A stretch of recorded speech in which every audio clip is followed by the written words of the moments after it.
দর্শক, এইমাত্র একটা তথ্য পাওয়া গেল যে শেখ হাসিনার পরিবার সহ 11টি শিল্প গ্রুপের 1,679 কোটি টাকার ব্যাংক হিসাব স্থগিত। বলছে যে বিএফআইইউ অর্থাৎ বাংলাদেশ ফাইন্যান্সিয়াল ইন্টেলিজেন্স ইউনিট স্থগিত করেছে এই পরিমাণ টাকার প্রায় 1,500 কোটি টাকার উপরে।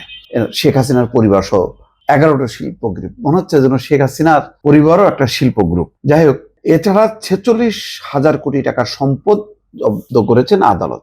আদালত করেছে, বিএফআইইউ করেছে, দুইটা প্রতিষ্ঠান মিলে এই টাকা জব্দ করেছে। কিন্তু এই টাকা পাচার কি পাচার না, এই টাকা বৈধ কি অবৈধ না, এইটা দ্রুত শনাক্ত হওয়া উচিত। নতুবা যদি দেশে থাকা এই টাকাটা যদি লিগাল হয়ে থাকে এবং সেখানে যদি জব্দ করা হয়, তাহলে এর প্রভাবটা পড়ে কিন্তু এইসব শিল্প প্রতিষ্ঠানের কর্মকর্তা কর্মচারী, তাদের বেতন ভাতা অনিশ্চিত হয়ে যায়, শিল্পগুলো চলতে পারে না। যেমন দেখলাম যে বেক্সিমকোর শিল্প গুলোর দায়িত্ব নিচ্ছে জাপান এবং যুক্তরাষ্ট্রের প্রতিষ্ঠান যৌথভাবে।